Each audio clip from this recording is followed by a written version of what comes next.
የትግራይ ህዝብ ሰላም አላገኘም በመንግስትም ይሁን በሃይማኖትም ይሁን።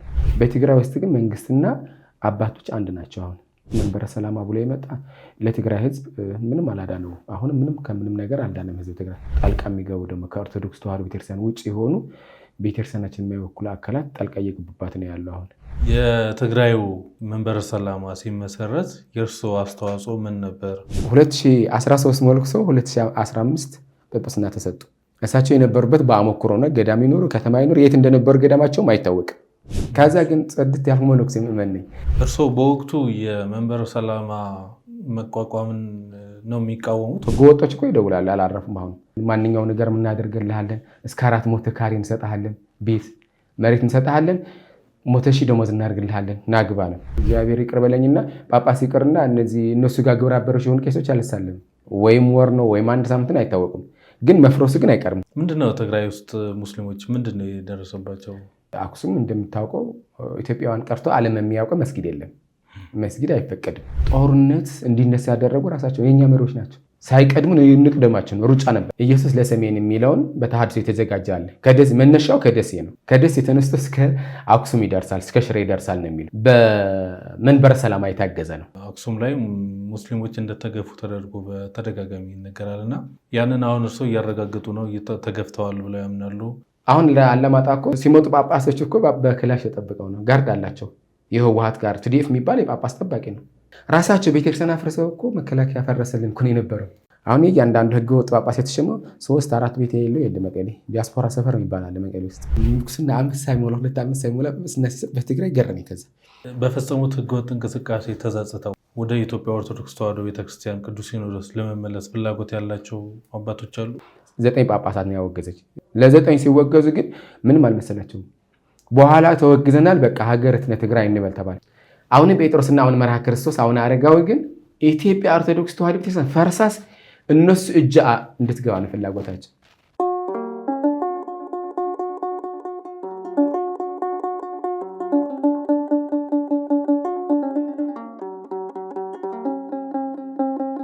ሰላም የተወደዳችሁና የተከበራችሁ የመንክር ሚዲያ ተመልካቾቻችን እንደምንሰነበታችሁ፣ እንደምንቆያችሁ። ዛሬ በመንክር ሚዲያ ስቱዲዮ እንግዳ አለን። እንግዳችን የኢትዮጵያ ኦርቶዶክስ ተዋህዶ ቤተክርስቲያን አገልጋይ አባት ናቸው።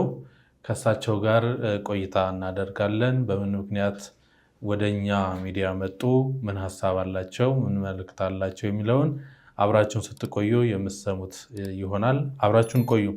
አባታችን እንኳን ወደ መንክር ሚዲያ መጡልን። እናንተም እንኳን በደህና ቆያችሁ። በስቱዲዮአችሁ ስለጋበዛችሁ በእግዚአብሔር ስም አመሰግናለሁ። መልካም። እስኪ ራስዎትን ያስተዋውቁ። ማንን በል? ስሜ አባ ናትናኤል ይባላል። አባ ናትናኤል በሰሜን ኢትዮጵያ ራያ ውስጥ ተወልጄ ነው ያደግኩትና አጋጣሚ በዛን የተወለድኩ በራያ ውስጥ በገዳም ውስጥ ገዳሚ አቡነ ጉባ ገዳም ይባላል። ከተሰዓቱ ቅዱሳን አንዱ የሆኑ ገዳም አባት ናቸው፣ ጻድቅ ማለት ነው። እዛ ነው ኑሮዬ የነበረው። በኋላ በህመም ምክንያት ወደ ከተማ ገባው። እዛ ነው የምኖረው ማጮ ውስጥ። ማጮ ውስጥ በምንድን ነው? በምንኩስና በአስተዳዳሪነት በምን አገልግሎት ውስጥ ነበሩ? ገዳም ውስጥ የአንድ የገዳም አባት የሚሰጠውን አገልግሎት እየሰጡ? አዎ በምንኩስና ነው፣ በአስተዳደር አይደለም። በገዳም ውስጥ ተግባር ቤት ነበር የምሰራው። መጋቢ ማለት ነው። ጋጋሪ የገዳም ጋጋሪ ነበር። መጋቢ ነው የሚባለው በገዳም። የቤተ ክህነት ብዙ አልተማርኩ። እግዚአብሔር ተመሰገነ ይሁን። ግን መብርሃን ያስተማረች በአንድ በኩልም ብዬ ነው የማስበው።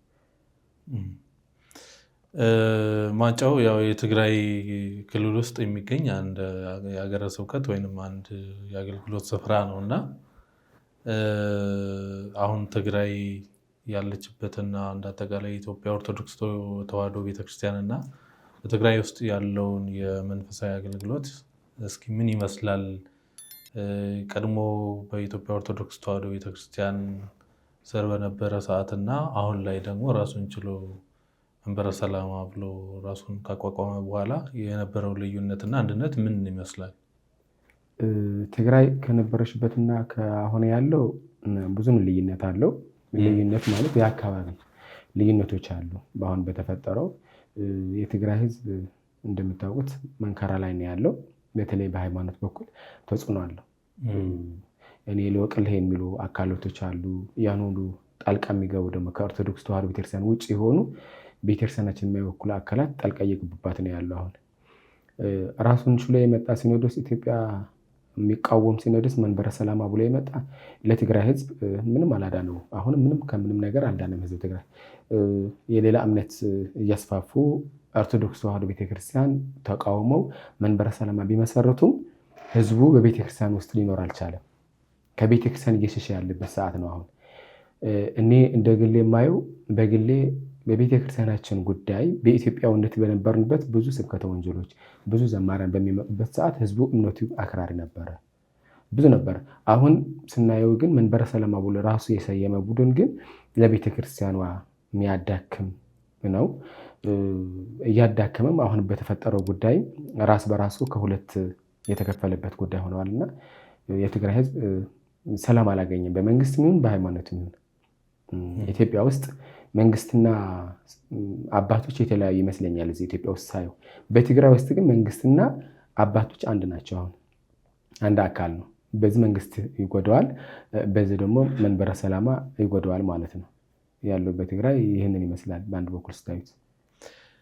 እንደው እርስዎ የኢትዮጵያ ኦርቶዶክስ ተዋሕዶ ቤተክርስቲያን አገልጋይ ነበሩ፣ አሁንም ኖትና የትግራዩ መንበረ ሰላማ ሲመሰረት የእርስዎ አስተዋጽኦ ምን ነበር? ይደግፉ ነበር? ይቃወሙ ነበር? ምን ነበር አስተዋጽኦት? የኔ አስተዋጽኦ የነበረው መጀመሪያ ጊዜ እንደ ልጅነት ሰው ያጠፋል። ያኔ ምንድነው በተፈጠረው በፖለቲካ ጉዳይ ኢትዮጵያ ኦርቶዶክስ ተዋሕዶ ቤተክርስቲያን ለመከላከያ ደግፋለች፣ እንዲሁም ማህበረ ቅዱሳንም ለመከላከያ ደግፈዋል። ኢትዮጵያ ኦርቶዶክስ ተዋሕዶ ቤተክርስቲያን የትግራይ ህዝብ እየጨፈጨፈ ያለች እምነት ናት ሲባል እኔም ጭምር ያልሆነ ሀሳቦች ታስቦ መንበረ ሰላማ ያኔ ደጋፊ ሆኜ እዛ ብታይም የነበረው ግን ያኔ ቃል የተግባቡበት ሌላ ነበረ። የነበረው ኢትዮጵያ ኦርቶዶክስ ተዋሕዶ ቤተክርስቲያን ብታወግዘንም ጵጵስና እንስጥና እንደ ኦሮሚያ ክልል ጵጵስናችን ሰጥተው ነበር። በኦሮሚያ አጋጣሚ ሁለቱ ጸድቆላቸው ብዙ ይጸደቀላቸዋል። አሁን እኛም እንስጥና መጨረሻው ይጸድቅልናል የሚል ሀሳብ ነበር። እንደዚህ ገንጥሎ ሊሄዱ አይደለም የነበረው ሀሳቡ። በኋላ አጋጣሚ አራቱ ሊቃነ ጳጳሳት አቡነ ጴጥሮስ ናቸው ዋና ተዋናይ የነበሩ። ይህንን ከነ ገብረጽዮን ጋር ከመሪዎች የፖለቲካ መሪዎች የሚገናኙ የነበሩ አቡነ ጴጥሮስ ናቸው። አቡነ ጴጥሮስ ደግሞ የኢትዮጵያ ኦርቶዶክስ ተዋሕዶ ቤተክርስቲያን የሸመቻቸው። አቡነ ጴጥሮስና አቡነ መርሐ ክርስቶስ ትልቅ ከመንግስት ጋር ጵጵስና እንዲሰጥ ሲኖዶስ እንዲሰይም ያደረጉ ሁለቱ ናቸው። ሁለቱ ከማን ሆነው ነው? ከመንግስት አካል ሆነው ነው። በኋላ ይሄ ሲሆን ግን ብፁዕ አባታችን አቡነ መቃርዮስ የአክሱም ሀገረ ስብከት ሊቀ ጳጳስ እሳቸው አይሆንም ብለው ተከራክረዋል። ብፁዕ አባታችን አቡነ ኢሳያስም የመቀሌ ሀገረ ስብከት ተከራክረዋል። የተከራከሩበት ምክንያት ምንድን ነው? አንስት እንቆይ፣ ነገ ጧት ሰላም ይመጣል፣ ምን እንደሚፈጠር አናውቅም፣ መንግስት ሊፈርስ ይችላል፣ መንግስት ሊመጣ ይችላል ሲባል አይሆንም ተብሎ መንግስት ግፍት ገባበት። ራሱ ገብረ ጽዮን እነ አለቃ ጸጋ የሚባሉ አሉ የህወሓት ፖለቲከኞች ባለስልጣኖች ገቡበት። ምርጫ ተደረገ። የተደረገው ዝም ብሎ ሽፍንፍን የነበረ ነው። ቃል አዋድ የሚለው ወይም ደግሞ በቤተክርስቲያን ህጋችን ጵጵስና ሲሰጥ አንድ ሰው አገልግሎቱ ተመዝነው ነው የሚሰጥ። 2015 ባለሳሳት ሲሰጡ 2013 ነው የመለኮሱ አባ አቡነ ናትናኤል የሚባሉ ማለት ነው። እሳቸው 2013 መልኩሰው 2015 ጵጵስና ተሰጡ። እሳቸው የነበሩበት በአሞክሮ ነው። ገዳም ይኖሩ ከተማ ይኖሩ የት እንደነበሩ ገዳማቸውም አይታወቅም። አሁን እኔ ብቻ የደነገጥኩ ያኔም ጵጵስና ሲሰጡ የመለኮሱበት ታሪክ ሁሉ ሲዘረዘር ሌሎቹ ታሪካቸው ሲወጣ የእሳቸው አልወጣም። የቅርብ ሁለት ዓመት 3 ዓመት ልዩነት ነው እንትን ሲያደርጉ አስተዳደር ይኖር በመልኩስና ደግሞ አልኖረም። ማወቅ ያለበት ደብረ ዳሞ ነው የመለኮሰው። ደብረ ዳሞ ሲመለኮሱ ከዛ በኋላ ጵጵስና ሲሰጥ እኔ ደነገጥኩ ራሴ እንዴት እንደዚህ ሆነ። ከዛ ግን ጽድት ያልኩ መነኩሴ ምእመን ነኝ። አሁን እንደ እግዚአብሔር ማመሰግነው የነዚህ ጉድም ታሪክም ለመዘርዘር የደረስኩበት ሰዓት ነው። በዚህ ብቻ ሳይሆን በብዙ ሚዲያዎች ድምፅ አጥቼ ሰዋተን መጨረሻው እስከ መታሰር የደረስንበት ነው። አሁን ምንድነው ማድረግ ያለብን? እነዚህ ሰዎች የሚቃወማቸው ማን ነው ብንል የትግራይ ህዝብ እየተቃወማቸው ነው። አሁን ሰሞኑን እየተራገበ ያለ ነው። እስከ 280 እስከ 180 ደሞዛቸው የደረሱ ስራ አስኪያጅ አሉ። በትግራይ ውስጥ ይቅርና በኢትዮጵያ ውስጥ መርዝ የተረጫለ። አሁን የመነኩሴው አባ ናትናኤል ሲሸም ተቃውሞ ያለው አክሱም በምርጫ በጵጵስና ሲሰጡ እንዴት ነው የሚቃወመው? ያኔ ጀምሮ በጥላቻ ያዩ አንድ ፖለቲከኛ መግባት የለበት።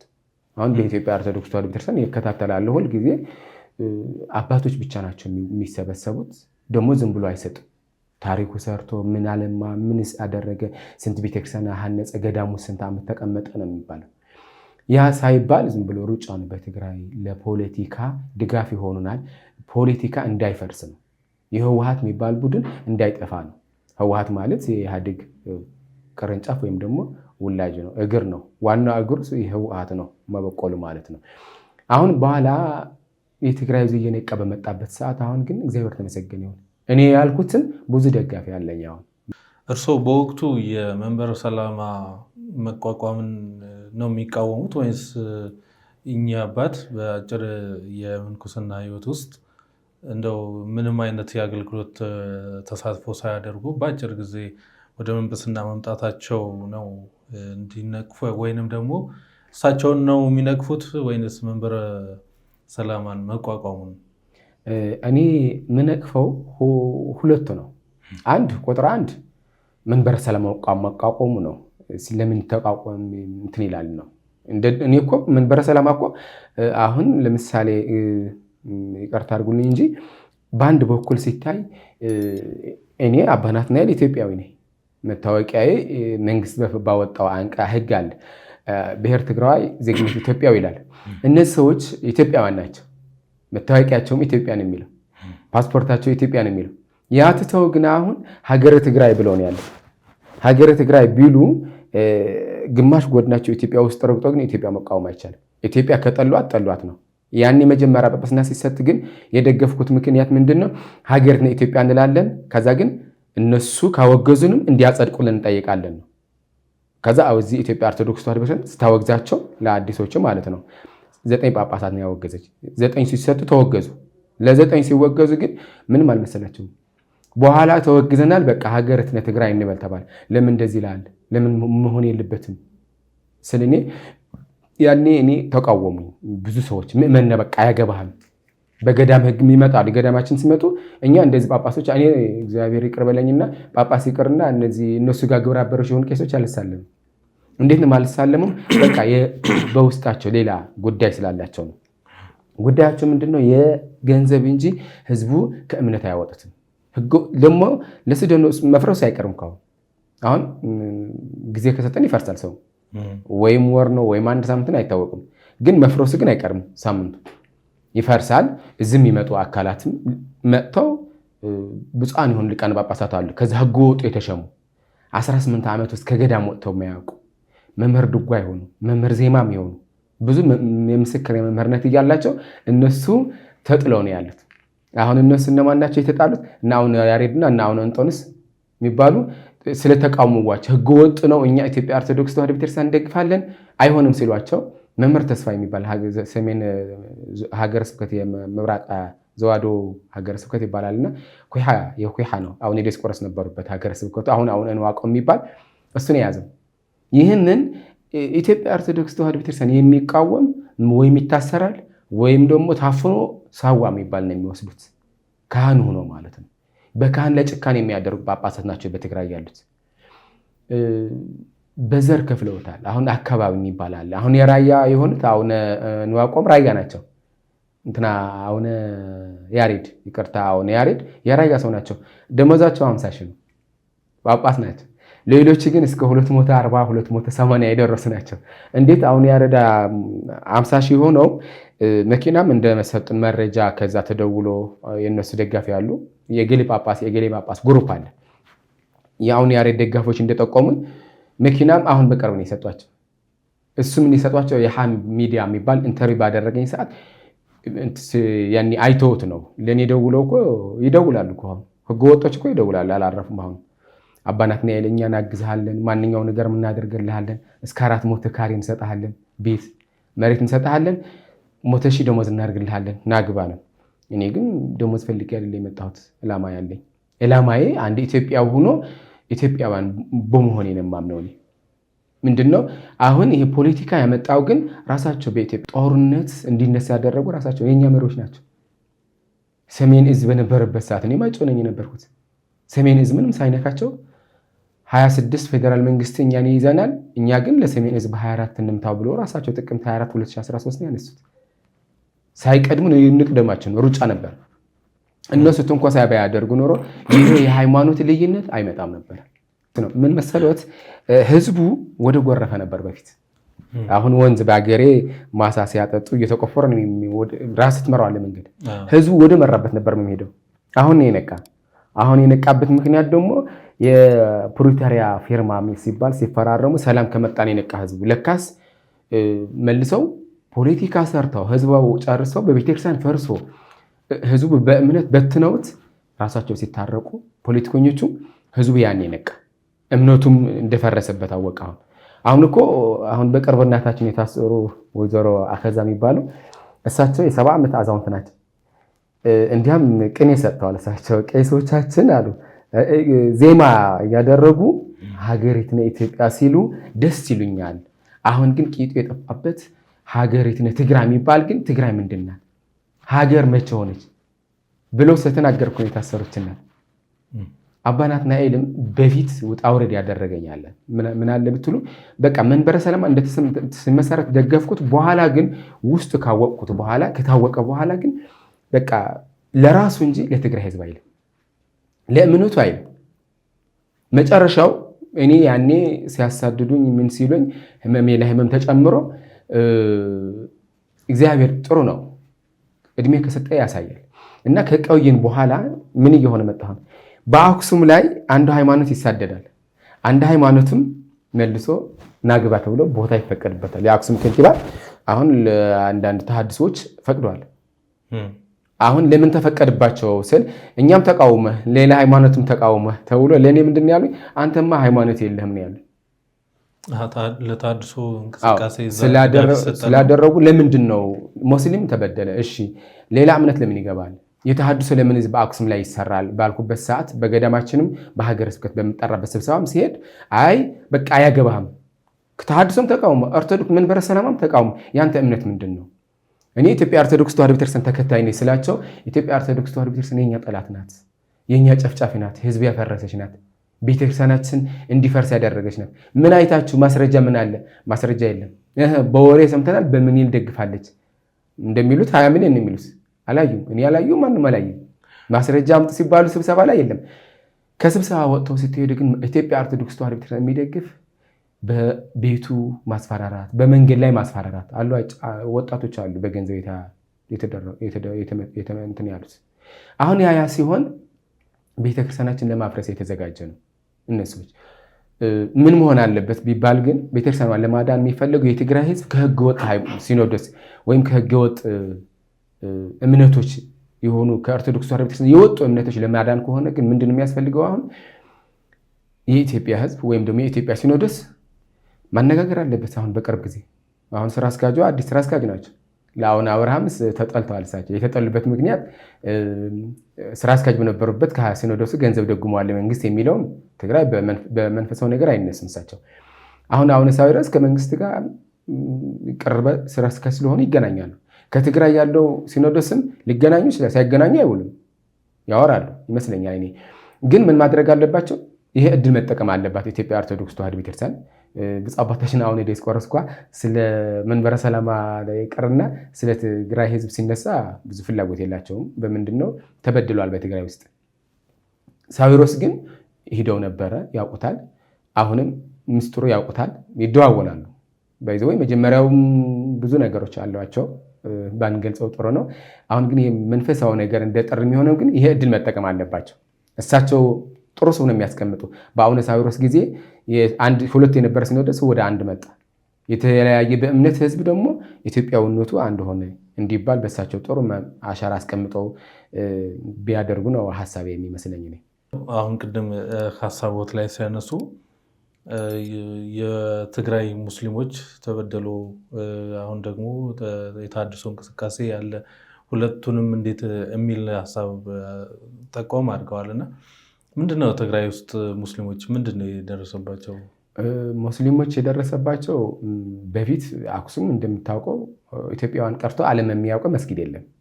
መስጊድ አይፈቀድም። ምንድነው እኛ ሳይሆን ከቃል የቆየ ከእግዚአብሔር የነበር መሰረቱ ነው። እና የነበሩ ሙስሊሞች ደግሞ አስፋልት ላይ ነበር የሚሰግዱ። ሾላ የሚባል አለ። ሾላ ማለት ገበያ ትልቅ ሾላ አለችና አክሱም ሄደ ሰው ያውቋል። ያች ሾላ 40 ብቻ በሳምንት አንዴ ነው የሚሰግዱባት። አሁን ከዛ ገለል ሄዱ 40 ቀን ሲሰግዱ ተባረሩ። በቲዲኤፍ ኃይል ሰራዊት ማለት ነው። አክሱም ሙስሊም የሚባል እንዳይታይ ተባሉ። አሁን እኔ በዛ ሲኖዶስ ላይ እንዴ ሙስሊም ከለከላቸው። አብረው የቆዩ ናቸው። እንግዲህ አስቡት፣ አብረው ጥንት የነበሩ ናቸው። አሁን የመጣው ፖለቲካ ለየን ወይም ደግሞ በእምነት አክራር ሌላ ሙስሊም የማይወክል ሰዎች አሉ ባልኩበት ሰዓት ተሐድሶ ለምን ገቡ? ሙስሊሞቹ አሁን ዋህብያ የሚባል አለ አክሱም ውስጥ። እነሱ ለምን አትቃወሙ? ለምን ተሸፍኑ? አክሱም ተሸፍኖ የሚሄድ ሙስሊም አልነበር በፊት። ቆብ አድርጎ የሚሄድ አክሱም ደግሞ አልነበረም። የነበረው ሙስሊም መሆን አይታወቅም፣ ሰው መሆን ብቻ ነው።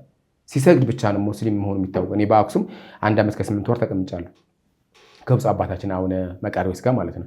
አሁን ሙስሊም የትኛው ነው አትለየውም፣ አንድ ነው። አሁን ያሁኑ እያለ ግን ተሐድሶ ተፈቀደበት ቦታ ያዘ። አሁን ለተሐድሶ አስገብታቸዋል። ለሙስሊሞች እንዴት ታሳዳላችሁ ባልኩበት ሰዓት አባ ናትናኤል ሃይማኖት የለህም አንተ። ሙስሊምም አንዴ ትቃወማለህ፣ አንዴ ትደግፋለህ። ተሐድሶም ትቃወማለህ፣ መንበረ ሰላም ትቃወማለህ። ምንድነው? እኔ ሙስሊም አልተቃወምኩም። ምንድነው የምቃወመው? መስጊድ መሰራቱ አይችልም ነው የኔ እምነት። ተቃውሞ ይሄ ነው። መስጊድ መሰራት የለበትም። አለበዚያ ግን መኖር ግን የቤታቸው ነው። የሰሩበት ቤት ጥንታዊ የነበሩ እና አፄ ዮሐንስ እኮ ናቸው ያስገባቸው ሙስሊሞች። መጀመሪያ ከኢትዮጵያ ያሉ ክልሎች እኮ አሁን ክልል ወይም ደግሞ በድሮ አውራጃ የሚባለው ትግራይ ናት እስልምና የተቀበለች። እስልምና ትቀበል እንጂ ተቀበለቻቸው እንጂ አላሰለመም ህዝቡ። በብዛት እንደምታዩት ደግሞ ክርስቲያን የሚበዛባት ትግራይ ናት። አሁን ግን በተሐድሶ ዛሬ ወጣቶች ተሐድሶ በአክሱም፣ በመቀሌ፣ በማጨው፣ በአላማጣ ተሐድሶ እየተስፋፉ መጡ። አሁን ሰሞኑ በማህበራዊ ሚዲያ ያዩት አለ። ልጆችም የላኩልኝ ሜሴጅ አለና ኢየሱስ ለሰሜን የሚለውን በተሐድሶ የተዘጋጀ አለ። መነሻው ከደሴ ነው። ከደሴ ተነስቶ እስከ አክሱም ይደርሳል፣ እስከ ሽሬ ይደርሳል ነው የሚሉት። ይህንን በመንበረ ሰላማ የታገዘ ነው። መንበረ ሰላማ እጅ አለበት። ምንድነው ሌላው እምነት እያሳደደ የተሐድሶ መቀበል የትግራይ ህዝብ ቁጣ ፈጥሮለታል። አሁን በተለይ ሰንበት ተማሪዎች አሉ። ከተማ ማጨው ቅድስት ማርያም ሕዝባ ደብረ ፀሐይ ማለት ነው ገዳም ናት። የሊቃነ ጳጳሳት መቀመጫ ናት። የቅድስት ሥላሴ ደብረ ስብሐት፣ የመካነ ሰማዕት እነዚህ አሁን ቁጣ ፈጥረዋል። እንዴት አውግዟቸው። እነዚህ ሰዎች ከደሴ የሚነሱ ተሐድሶዎች አሉ ተዘጋጅተው የሚመጡ መነሻቸው ትግራይ ናት። አላማጣ ተጀምሮ እየሰበኩ ይመጣሉ። በማንታርቦ ይሁን በምን ይሁን ገንዘብ ድጋፍ ያደርጋሉ። ከመንግስት ከከንቲባም ይገናኛል ሲባል አይ እኛ መንግስት ስለጠራቸው እኛ አንፈቅድም፣ ማውገዝም አንችል፣ መንግስት እጅ ነው ያለ ነው። የኛ ሲኖዶስ ህገወጥ ቢሆንም በመንግስት እጅ ነው የሚሽከረከረው ነው ያሏቸው። ብፁዕ አባታችን አቡነ ሊባኖስ ዘዋዶ አሁን ህገወጥ የተሸሙ የማጫ ሀገረ ስብከት ጳጳስ ናቸው። ስደውላቸው ለምንድን ነው የሚመጡ ስላቸው አይ አባ ናትናኤል ይምጡ ተብለው ነው፣ እኛ ምንም አይመለከተንም፣ ዝም ብሎ ማየት ነው። ማጫው እኔ ተወልጄ ያደኩባት ከተማ ናት። አንድ ቸርች ነው ያላቸው የተሐድሶ ወይም ፕሮቴስታንት ይባላሉና አሁን ግን እያደግን በኢህአዴግ ጊዜም እየሄደ አሁን የተደረሰ ወደ 7 ቸርች ነው ያለ ማጫው የተሐድሶ አሁን 2 ተከፍቷል። ሌላው ከተማ ይቀርና በአክሱም ነው። በአክሱም ለማንም አይፈቀድም። እንግዲህ የአክሱም ህዝብ ክርስቲያን ነው፣ በብዛትም እምነት ወዳጅ ነው። አክሱም ላይ የማይደረግ ነገሮች እየተደረጉ ነው ያሉት። ይህም የኢትዮጵያ ሲኖዶስ ወይም ደግሞ የኢትዮጵያ ኦርቶዶክስ ተዋሕዶ ቤተክርስቲያን አባቶች ወይም ተከታዮችም አማኝ ሁሉ ዘወር ብሎ ወደፊቱ ወደ ትግራይ ቢያደርግ ነው። አሁን የትግራይ የተፈጠረውን ሁሉ ነገር ቢስተካከል ይመስለኛል እንደ ሀሳብ ማለት ነው። እና በዛው እንደ መልእክቴ እንደ ጥቆማ በውስጤ የሚያሳምመኝ እኔ ምንድን ነው አንድ ከህመም የጨመረልኝ አንዴ ይጨንቀኛል። ስለ ቤተክርስቲያናችን ጉዳይ ሳስበው ተከፋፍለን እስከመቼ ድረስ ነው? እኔ ኢትዮጵያ ኦርቶዶክስ ተዋሕዶ ቤተክርስቲያን የትግራይ ህዝብ አንድ ሆኖ አይቼስ አንድ ቀን ባየሁ በነገታው ብሞት ምንም አይመስለኝም። ህዝቡስ በቃ እንደ ድሮ ሀገርና ኢትዮጵያ ተብሎ የሚቀደስበት ሰዓት ባየሁ ነው ይሄን ናፈቀኝ። እስቲ ወደ መፍትሄው እንመለሳለን። ስለዚህ አሁን ሰሞኑን በማህበራዊ ሚዲያ ላይም በጣም መነጋገሪያ የነበረው አክሱም ላይ ሙስሊሞች እንደተገፉ ተደርጎ በተደጋጋሚ ይነገራል እና ያንን አሁን እርስዎ እያረጋገጡ ነው ተገፍተዋል ብለው ያምናሉ? ወይንም ደግሞ ቀድሞ ከነበረው መንገድ ላይ ወጥተው ከሚሰግዱት ተከልክለዋል ነው?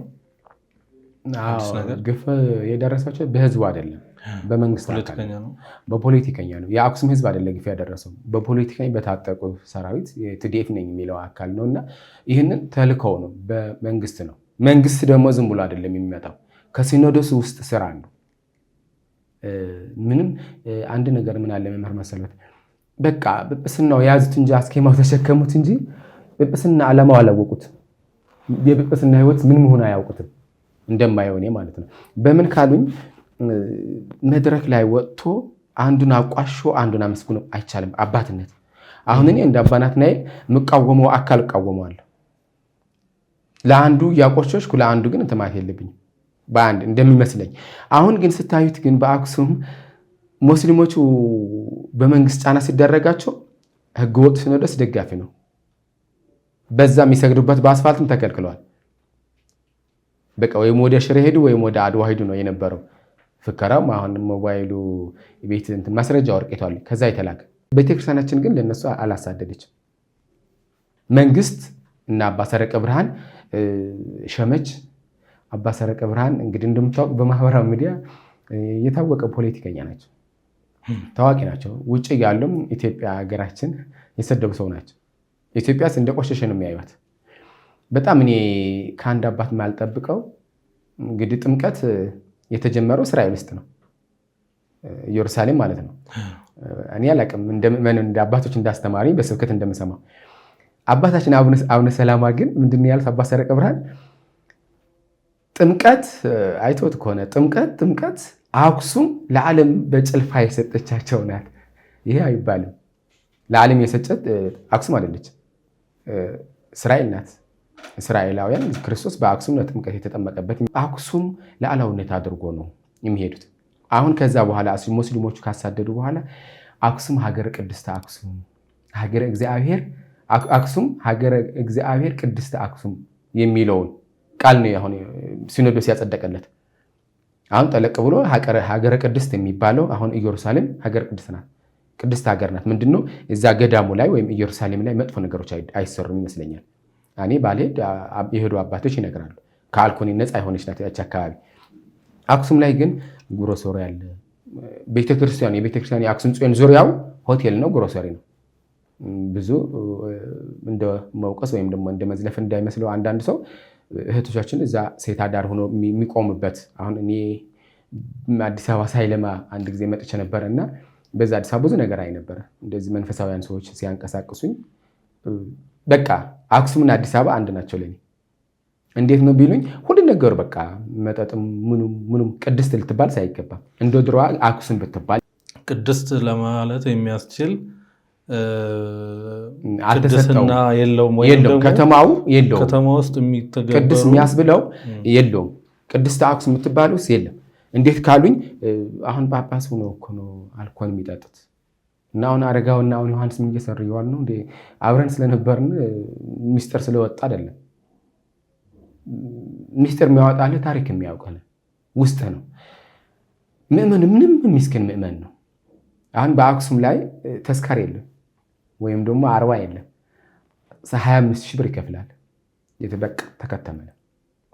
ይሄ ለቤተክርስቲያኑ አይደለች፣ ለሲኖዶስ ነው። ቤተክርስቲያኗ ተመዝምዛ ነው ያለቀች። አሁን በቅርብ ቀን ዋና ጥላቻ የፈጠረልኝ እኔ በሰመራ አንድ ሚዲያ ኢንተርቪው ያደረገኝ በፖለቲካ ጉዳይ ነው የጠየቀኝና ሲኖዶስ ሆኖ አሁን ህገወጥ ሲኖዶስ ያልነውን ለምን አሁን 100 ሚሊዮን 50 ለምን ለህወሓት ደገፈ? ኢትዮጵያ ኦርቶዶክስ ተዋሕዶ ቤተክርስቲያን እየተቃወመ ራሱ ደግሞ ለመንግስት ይደግፋል።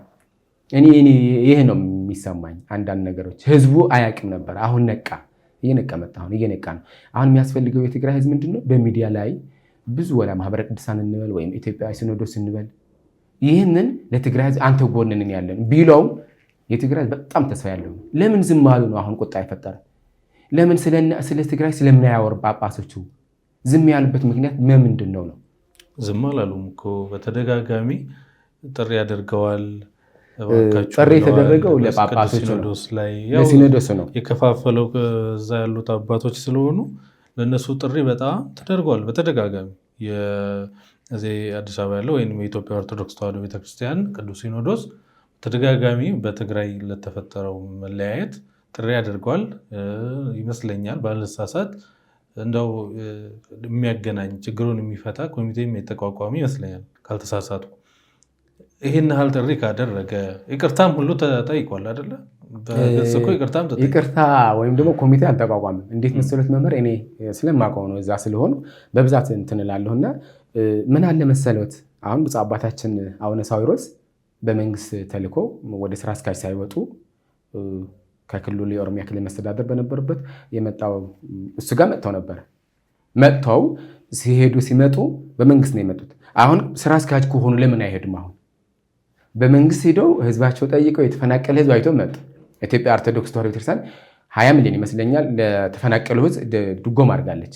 አሁን አብርሃም በነበሩበት አሁን ያኔ ሂደው በነበሩበት ሊቀ ጳጳስ የሸገር ሲቲ ምናምን በነበሩበት ሰዓት ይሄዱ ነበር፣ ይመላለስ ነበር። አሁን ስራ አስኪያጅ ከሆኑ ለምን ሄደው አይጠይቋቸውም? አሁን ህዝቡ ከአንተ ጎን ነን ማለት አለባቸው። እንደ ወቀሳ እንዳይመስላቸው እንጂ ምናልባት የሳቸው ተከታዮች ወይም ልጆች ቢኖሩ መጀመሪያ ጵጵስና ሲሰጡ እኮ ተነጋግረዋል።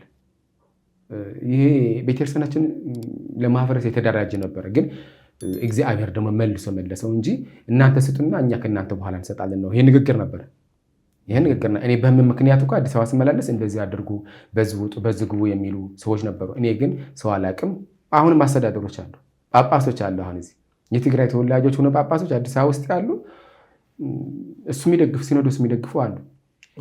እዚህ ውስጥ ሆኖ አስተዳደሮች ወደ 5-6 አስተዳደር አለ። እኔ ስለምቃወም በተለያዩ ሚዲያ ስለሚያዩኝ አባ ናትናኤል ምን ያገባህ አንተ? በቃ ኢትዮጵያ ኦርቶዶክስ ተዋሕዶ ቤተክርስቲያን እኮ እኛ ማስራናለች፣ አሳደውናል፣ ደህና ቦታ የነበርን ተፈናቅነናል ብለው ስልክ የሚደውል ሰዎች አሉ። አሁን በዛ ቤተክርስቲያናችን አንድ መሆኗ እነማምነው እኔ እነሱ በጥቅም ኢትዮጵያ ኦርቶዶክስ ተዋሕዶ ቤተክርስቲያን እየከፈለቻቸው ኢትዮጵያ ኦርቶዶክስ ተዋሕዶ ቤተክርስቲያን እያገለገሉ መንበረ ሐሰማ መደገፍ አያስፈልግም። መንበረ ሰላማ አይባሉም። በትግራይ ደረጃ የሚታወቀው በመንበረ ሐሰማ ነው።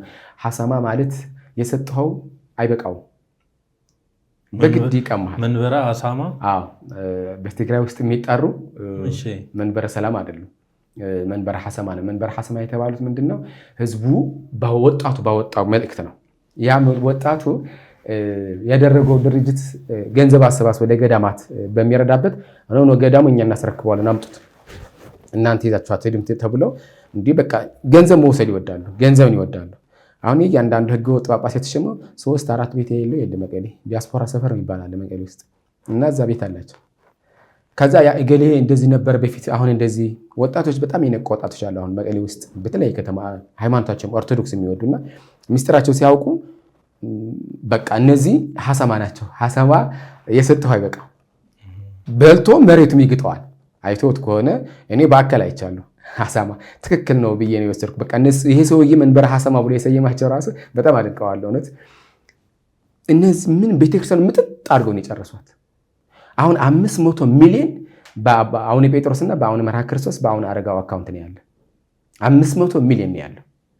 የሲኖዶስ ነው የህገ ወጥ ሲኖዶስ። ማን ይህንን ያደርገው የቻለ ግን ዲያስፖራ ያለው ውጭ የእነሱ ደጋፊ ያለ፣ አዲስ አበባ ያለው ህገ ወጥ የእነሱ ደጋፊ።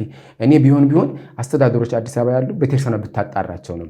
ኢትዮጵያ ሲኖዶስ የሚደግፋቸው ሰዎች ያውቃሉ። አሁን ሲኖዶስ ስብሰባ በሚያደርግ ስለ መንበረ ሐሰማ በሚያነሱበት ስለ መንበረ ሰላማ ቢወራ ዝምታ የሚሰብሩ ሰዎች አሉ። ዝምታ ሲሰብሩ መንቀት አለበት ሲኖዶስ ራሱ እና በዛ በኩል ስታዩት ቤተክርስቲያኗ እዛም አለን ብለው በሁለት ባጀት መብላት አያስፈልግም ይመስለኛል። ቤተክርስቲያናችን አንድ ናት። እኔ የምቃወመው ምንድነው አዲስ አበባ አሁን እኔ ያረፍኩበት አካባቢ ቤተክርስቲያን ሄዳሉ ጠዋት እና በጣም የሚገርም ነገር ነው። አንድ ካህን ሲያዩስ ጸሐፊ ነው፣ ከዛም ቅዳሴ ያለው፣ ከዛም ደግሞ ሳየው ደግሞ ሰበካ ጉባኤ ነው።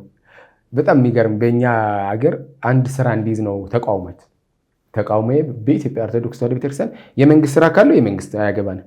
ቤተክርስቲያናችን እያገለገለ የመንግስት የሚያገልግል ቤተክርስቲያን ላይ ሆነ ግን አንድ ጸሐፊ ነው፣ ሁለተኛ ደግሞ በድቁና መቀጠር የለበት በአንድ እንጂ በሁለት አንድ ሰበካ ጉባኤ አንድ ደብር ሁለቱ ደግሞ ሲበላ በቃ እኔ ምን አገባኝ ያለ ሀገሬ ብዬ ዋጥ አደረኩትና ግን ትንሽ ጣል አደረኩላቸው ንግግር።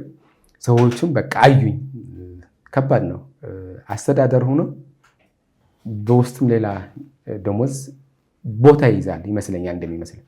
አሁን ካህን የሚንከራተት ካህኑ ይኖራል። ያቺ ድቁና ቅዳሴ የተቀጠረባት ቢለቅ ጸሐፊነቱ ቢይዝ ያቺ አንድ ምስኪን ደግሞ ወይም ደግሞ ገንዘብ ከፍሎ ይሆን ምን ከፍሎ ይገባበታል። እኔ በአንድ በኩል መምህር እንደማመስገን ራስ የሆነ እንጂ እንኳን ካህን አልሆንኩም ነው ያልኩኝ። ወይም ደግሞ ዲያቆን ወይም ቄስ አልሆንኩም። እንዴት ካሉኝ አሁን ቅስና ወይም ድቁና ቢኖረኝ ገንዘብ ከፍዬ ነው የሚገባው። ይህንን ሊደረግ ያደረገው ግን ኢትዮጵያ ኦርቶዶክስ ተዋሕዶ ቤተክርስቲያን አይደለች። በፊት የነበሩ ፓትርያርክ ጵጵስና ሲሰጡ ይላሉ። እኛ ሀገር አሉ መምህር ትልቅ አባት አሉና አባ ገብረ ኪዳን አዳኔ ይባላሉ። ኩይ አካባቢ ነው ያሉት። አሁን ጳውሎስ ጵጵስና ልስጥና 100 ሺህ ስጠኝ ብለው ነበር ይላሉ። ጵጵስና በገንዘብ የጀመሩት በሳቸው ጊዜ ነው እንደሚመስለኝ እኔ። አሁን አባቶች ወዳለው ጠጋልና በኃይለ ሥላሴ ጊዜ ወይም በደርግ ጊዜ ምን ነበረ? ቤተክርስቲያናችን ፓትርያርክ ይሁን ምን ባዶ እግራቸው ነበር የሚሄዱ። ቤተክርስቲያን ና ተፈልጎ ቄስ ተፈልጎ ና ግባ ተብሎ ነው የሚገባው። በነፃ ነው የሚገባው። ሰበካ ጉባኤ ይቀጥረዋል። በቃ ምንም አልነበረ። በአሁን ግን ሀገረ ስብከት ሆነ። ሀገረ ስብከቱ ከደብሩ አስተዳደር ጋር ይገናኛል። ብር ነው ይላሉ አባቶች። አሁን ጠጋ ብዬ ስጠይቃቸውና አሁን ምናልባት እርሱ ያውቁታል፣ እኔ እንግዳ ነኝ። እዛ ያረፍኩበት 49 ቤተክርስቲያን 49 የሚባል ቦታ አለና ወረድ ብሎ እግዚአብሔር ቤተክርስቲያን 80 ምናምን ዓመት ያደረገ ነው። እዛ ሄዳለሁ። በረሃ ነው። እዛ ሳስቀድስ ጠየቅኳቸው ዲያቆኖች፣ ሁላችሁ ተቀጥራችሁ ነው ስላቸው፣ አዎ ተቀጥረን። ስንት ከፍላችሁ ስላቸው፣ 8 ዲያቆንና 4 ቄስ ያለምንም ክፍያ ነው የገባ ነው አሉ። እንዲህ ስላቸው በቃ አንድ አባት ነበሩ። እንዲያም አሁን አዲስ አበባ እየዞሩ ጸበል ያጠምቃል ሰውየው። ሀገረ ስብከቱ ግን ምን አደረገ? ራሱ ነፃ ስለቀጠራቸው ብሎ አንስቶ ወደ ገጠር እኔ ላካቸው። ከገጠሩ ይቅርብኝ ብሎ አዲስ አበባ መጥተው ኦንላይን አላቸው። እንዲያም አንድ ጊዜ ጸበል አጥማቂ ናቸው፣ በጣም የበቁ አባት ናቸው ብለውኝ አላቃቸውም እስካሁን። እንደዚህ ብሎ ሲሉ ገረመኝ። አዲስ አበባ እንዴት በነፃ ገባች ስላቸው፣ ሰውየው ምንም ሰራተኛ ቢሮ ይሁን ምን ይሁን ያለ ቢሮስ ዲያቆን ብቻ 8 በነፃ ይገባል። ሀገረ ስብከቱን አንጥሮ ጥሩ የሚሰራ ሰው አይወደድም። በአሁኑ ጊዜ መምህር የሚወደደው ከፖለቲካና ከመንግስት ክርስቲያኑ እየመዘመዘ የሚኖር ሰው ነው ያለው።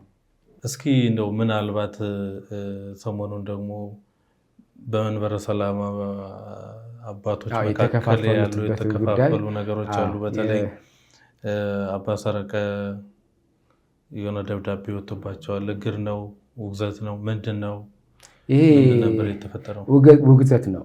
ለእሳቸው ብቻ ሳይሆን ሌሎችም ይደርሳቸዋል። አሁን በዕጣ ይደርሳቸዋል እና አሁን ያሬድ ይደርሳቸዋል እና አሁን እንጦንስም ይደርሳቸዋል። አሁን ሰላማ የተሰጣቸው አባ ሰረቀ ብርሃን ይፋ ወጥቶ ስለተናገሩ ነው። ደሞዝ እናቁም ነው። አባቶች ነን እኛ አባቶች በነፃና አገልግለው ህዝባችን ስላለ ነው። ቤተክርስቲያናችን እናልማት ነው። ሙስና ጳጳሶች በነፃና አገልግል ስላሉ አንድ። ሁለተኛ ደረጃ የጳጳሶቹ ታሪክ ሲያዩቸው ገንዘብ ዘርፊያ ሲበዛ እንዴ ለምን አሁን አረጋው የሚባል እኮ የማን ነው የምትሉት መቀሌ ያለው ስብከተ ወንጌል ኮሌጅ አለ፣ ቴዎሎጂ ያለው ፍሬምናጦስ እዛ የበላይ ጠባቂ ነው። 80 ሺህ ያገኛል። የሲኖዶስ ዋና ጸሐፊ ነው፣ ደሞዝ ያገኛል። በሲኖዶስ ውስጥ ደግሞ የሲኖዶስ አባል ተብሎም ድጎም አለው። መጨረሻ ደግሞ የህፃናትና የአረጋውያን የሚለው ደሞዝ አለው። ይሄ ይቅርብንና እኛ አንድ ደሞዝ ይዘን ወይም ደግሞ ብቻል እንተው፣ ካልሆነ ግን አንድ ደሞዝ ብቻ የጵጵስናችን የሀገረ ስብከታችን እንያዝና ሌላው ያልገባበት ይግባ ነው። አሁን አባ ሰረቀ ብርሃን የውጭ ሀገር ሊቀ ጳጳስ ናቸው። ጳጳስ ነው፣ ውጭ ነው የተመደቡት፣ ወደ ውጭ ነው የተመደቡት። ከዛ በኋላ ግን እኔ የዛች ደሞዝ ይዤ ልኖር እና ይሄ የስብከት ወንጀል ዋና ኃላፊ የሲኖዶስ የትግራይ ያለው ስብከት ወንጀል ኃላፊ ናቸው። ይሄ ደሞዝ እኔ ቅርብኝና አንድ ጳጳስ ሳይሆን መሆን ያለበት የስብከት ወንጀል ኃላፊ ወይም ቆሞስ ወይም ካህን ወይም ዲያቆን ወይም ቄስ እናደርገው። የስብከት ወንጌል አዎ፣ እኔ ደሞዝ ይቅርብኛል፣ በሁለቱ ደሞዝ አልበላም አሉ። አይ ይሄ ከሆነማ እኛ ይቆወማል ብሎ በኋላ እሳቸው ለቀቁት። በሀገረ ስብከት በሚያስተዳድሩት አውስትራሊያ ይመስለኛል ሄዱ አሏቸው። አልሄድም። ለምን? በቃ ፍጅት ገባ። ጳጳሶች ብዙ አንብላ። ሀገረ ስብከቱ አሁን ገብረስላሴ ሐሸ የሚባል ማለም በትግራይ ውስጥ በጥላቻ በኩፍ የሚታይ የመቀሌ ሀገረ ስብከት ሊቀ ስራ አስኪያጅ ነው። ከፈለገ የአባቶች ፎጣ ይለብሳል፣ ቀሚስ ይለብሳል፣ ሻሽ ይጠመጥማል። ስራ አስኪያጅ ነው። ጋርድ አለው። ስራ አስኪያጅ 280 ሺህ ለምን ይበላል ነው። የቅዱስ ገብርኤል መቀሌ አስተዳደር ነው። የፍሬምናጦስ ስብከተ ወንጌል ትምህርት ቤት ኮሌጁ ስራ አስኪያጅ ነው። የፍሬምናጦስ ትምህርት ቤቱ ኮሌጅ ማለት ነው። የዛ ደግሞ ስራ አስኪያጅ ነው። አሁን አረጋዊ ቅድም እንደጠቀስኩት የበላይ ጠባቂ ነው፣ አስተዳደር አዛዥ ማለት ነው። እሱ ደግሞ ስራ አስኪያጅ ውስጥ የሚሰራ ነው። ከገብርኤልና ከኮሌጁ 180 ሺህ ያገኛል። ሀገረ ስብከት መቀሌ ደግሞ ስራ አስኪያጅ ነው። አሁን የገረመኝ ይህ ሁላ ሲዘረዝሩ ብፁዕ አባታችን አቡነ ሰላማ ወይም አባ ሰረቀ ብርሃን ገረመኝ። መቼ ይሰራበታል ነው ያልኩኝ። እኔ ያኔ ግር ገብቶኝ ነበረና ወይ አባ ናትናኤል አላወቁም። አጋጣሚ ኦንላይን ይባላል በቲክቶክ መንፈሳዊ ህይወት አለና 40 እናወራለን። መቀሌ ያሉ በትግራይ ደረጃ ያሉ ቤተክርስቲያን ልጆች አሉና እነሱ የሚቃወሙ ስብከተ ወንጌል መምህራን አሉ። በየአድባራት የተመደቡ በትግራይ ውስጥ ያሉ ኢትዮጵያ የሚወዱ እኔ ጋር ይገባሉና እኔ ጋር ሲገቡ ስድብ ነው የሚበዛባቸው። ምን ይላል መሰሎት? ገብርኤል ሲዲ ያቅማሉ። ስራ አስኪያጁ የደብሮ ጸሐፊ አለ አይደለ? የገብርኤል አስተዳደር እሱ ነው፣ ጸሐፊ ነው የሚያስተዳድረው እንጂ ወደ ገብርኤልስ ክብረ በዓል ብቻ ነው የሚመጣ። ከማን ከብፁዕ አባታችን አሁን ኢሳያስ ጋር ማለት ነው። እሺ ኮሌጅ ጋር ስል ኮሌጅ ጋር ሄዶ ያውቅ አልፎ አልፎ አስቸኳይ ሲሆን ነው እንጂ ከመቀሌ ሀገረ ስብከት ውስጥ ወጥቶ ያውቅ። ለምን ስላቸው እዛ ነው ማንም ሰው ሲቀጠር ያቺ ገንዘብ ያገኛል። 50 ሺህ 200 ሺህ ይቀበላል። ሙስና ማለት ነው። አሁን አንድ መንፈሳዊ ወንድማችን ፍትሐ ነገሥት ይባላል፣ ዲያቆን ነው። አባቱ ካህን ነበሩ። በቅርብ ጊዜ ነው ያረፉት። ቀጥሩኝ አባቴ ቦታ ባጀት አለ፣ በአባቴ ባጀት ልግባ ሲል አትገባም ያሉት። 200 ክፈልና ግባ አሉት። አይ እኔ ድቁና በቤተክርስቲያን 200 ክፍዬ ሳይሆን ቶክቶኮር መሆን አለብኝ አለ። በዓለም ታወቀ ቶክቶኮር ነው ቁጭ አለ። ፍትሐ ነገሥት ነው የሚባለው እና የእሱ እናት አባቱ በራሱ መቀጠር ነበረበት በልጃቸው። እኔ በተወልጄ ባደኩበት በቅድስት ሥላሴ ደብረ ስብሐት አንድ ዲያቆን ነበርና 3 ልጆች ወለደና በድቁናው ማለት ሕፃኑ ነው ያገባ። እሱ አጋጣሚ በጦርነት ምክንያት አረፈ። ሲያርፍ ልጁ ድቁና አምጥቶ ነበር። ጥሩ አስተዳደር ወይም ደግሞ ጥሩ ሰበካ ጉባኤ ስለሆነ ግን አይ ልጁ አልተቀጠረም፣ የአባቱ ቦታ ግን ሌላ ከሚገባ ብለው ልጁን ያስገቡት። ለምን እንደዚህ አይሆንም ብዬ እኔ በምከራከርበት ሰዓት በቃ ቤተክርስቲያናችን እውነት ሰው አላገኘችም እስካሁን ድረስ ማለት እነዚህ አባቶች በንጽህና አቆይቷት በንጽህና የቆየች ቤተክርስቲያናችን አሁን ድጋሚ ሊያጠፏት ነው። አባቶች ያቆይልን። ከጥንት ከክርስቶስ የቆየች ክርስቶስ ንጽሐ ሃይማኖት የሰጠን በዛ ነውና የመለያየቱ እንደነገሩ የመፋጀት የመለያየት እርስ በርስ ክፍፍል በጥቅም ነው የሚያጣላቸው። የጥቅም ጉዳይ አሁን አባ ሰረቀ ብርሃን ኢትዮጵያ ኦርቶዶክስ ተዋሕዶ ቤተክርስቲያን ላጽድቅልህ ጵጵስና እና ቢባሉ ምናሉ አባ ናትናኤል ይሉኛል። አይቆይም ይመጣሉ። ምንድነው ኢትዮጵያዊነታቸው ይወዳሉ። አሁን ጴጥሮስና አሁን መርሃ ክርስቶስ አሁን አረጋዊ ግን ኢትዮጵያ ኦርቶዶክስ ተዋሕዶ ቤተክርስቲያን ፈርሳስ እነሱ እጅ እንድትገባ ነው ፍላጎታቸው። ስለዚህ ከአሁን ከነሱ ይልቅ አቡነ አባ ሰረቀ ይሻላሉ እያሉ ነው የሚሻሉ። ትንሽ በአንድ በኩል ሲያዩቸው ኢትዮጵያ ኦርቶዶክስ ተዋሕዶ ቤተክርስቲያን ምን አደረገች፣ ተስማምተን መስራት እንችላለን ያሉበት ቃል ስላለ ነው ፍላጎት ያላቸው ይመስላል። ግን በኢትዮጵያ ኦርቶዶክስ ተዋሕዶ ቤተክርስቲያን ደግሞ ልጠራቸው ከጠራቻቸው ኢትዮጵያ ሕዝብ ደግሞ ቅሬታ አድሮበታል። ኢትዮጵያ ተሳድቦ ሲያበቁ ኢትዮጵያ አቆሽሸው እንዴ የኢትዮጵያ እኮ ቀዳማዊት ትግራይ ናት። እምነት ለኢትዮጵያ የሰጠቻት ትግራይ ናት። እንዴት ትግራይ ራሱ እኮ ከእስራኤል ናት የተቀበለችው፣ ብቻዋ አልተቀበለችም። አብረን የኢትዮጵያውያንን አሁን መንግስት የእነሱ የሚደግፉት መንግስት ስለከፋፈሉን ነው። ከፍለውናል። እንዴት የከፈሉን ብሎት ክልል አይታወቅም አለኝ አያቴ። እኔ ክልል አይታወቅም አውራጃ ነው ትግራይ አውራጃ፣ አማራ አውራጃ ነው። አሁን ይህንን ክልል ብሎ የከፋፈሉ እነሱ ናቸው። ኢትዮጵያን በተኗት። ትግራይ ገቡ። አንተ ራያና፣ አንተ እንደርታና፣ አንተ አጋሜና፣ አንተ አክሱምና፣ አንተ ምዕራብና ከፋፈሉን። ደግሞ አሁን የራያ ህዝብ ለውጥ ያስፈልገኛል፣ በቃ ሃይማኖቴን ይዤ ማንም ህገወጥ ሃይማኖት አልፈልግም አለ የራያ ህዝብ። አይ ካልተረገጥክ አይሆንም ብሎ ይኸው ከኮረም ከፉላ ከራያ ሙሉ በሀገረ ስብከት ዘዋዶ ራያ ውስጥ በአጠቃላይ በማጫው ሀገረ ስብከት የሚተዳደሩ ወረዳዎች ተፈናቅሎ ቆበነ ያለው ካህን 63 ካህን ያለ ተፈናቅሎ ኢትዮጵያ ኦርቶዶክስ ተዋሕዶ ቤተክርስቲያን ብለህ ስለቀደሱ ነው። ኢትዮጵያ ኦርቶዶክስ ተዋሕዶ ቤተክርስቲያን እኛ እምነት ናት ስላሉ ነው። እነዚህ ከመጨረሻ ድረስ እኔ መጨረሻው እግዚአብሔር መለምኖ መብርሃን ብታደርግልን እነዛ ካህናትም ወደ ቦታቸው ገብተው አሁን ለአላማጣ እኮ ክላሽ ጠብቀው ሲመጡ ጳጳሶች እኮ በክላሽ ተጠብቀው ነው። ጋርድ አላቸው። የህወሓት ጋርድ ቲዲኤፍ የሚባል የጳጳስ ጠባቂ ነው። የእነሱ ጋርድ ነው። ጳጳስ በጣም የገረመኝ አሁን አረጋዊ በሚያወሪ ለምንድን ጳጳስ ትሄዱ? እንዲያም እኛ አጀቡን እንጂ ክላሽ አልያዝንም። ብፁዕ አባታችን አቡነ ጳውሎስ ጵጵስናቸው እያላቸው ጋርድ ነበራቸው። ጋርድ ይዘው ሽጉጥ ይዘው ነበር የሚሄዱ አለ አሁን አረጋውና ይህንን ከአንድ ጳጳስ ሰማ እንዲህ ብዬ ውስጤ ያመኛል። ይሄስ ለማን የሚጠይቀው? እውነት አቡነ ጳውሎስ የሚቀርብ የነበረ ሰው ባገኝ ሆነ የምለው።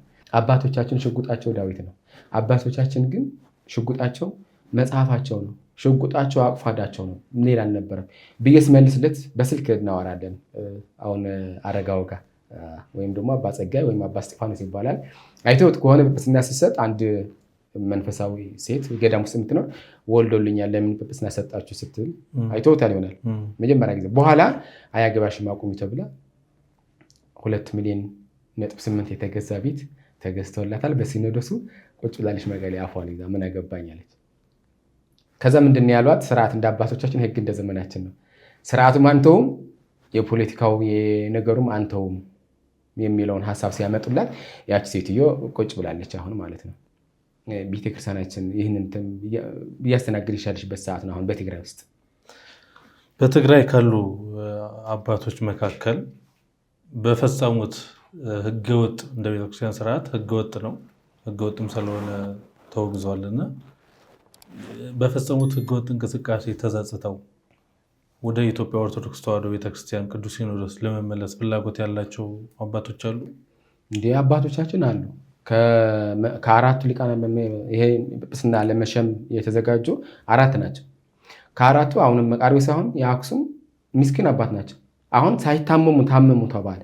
ሳይታመሙ እንዴት ካልኩኝ ኢትዮጵያ ኦርቶዶክስ ተዋሕዶ ቤተክርስቲያን ይወዳሉ።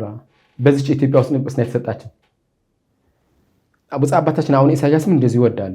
ከአዲሶቹም አሉ። ከአዲሶቹም አሁን ዮሐንስ ራሱ መምጣት ይፈልጋል። ውጭ ያሉ ስማቸው ባላቃቸውም አዲስ የተሰየሙ አሁን እንጦንስ ምናምን የሚባሉ ውጭ አሉ፣ አገር ውስጥም አሉ። አሁን ብቻ ኢትዮጵያ ኦርቶዶክስ ተዋሕዶ ቤተክርስቲያን መጥተው እዚህ ወይ መንገላታት ወይ ማሰር እንዳይመጣ ደግሞ ስጋት አላቸው። አሁን ሲያወግዟቸው ጊዜ እኮ ለአራት እኮ አልተወገዙም።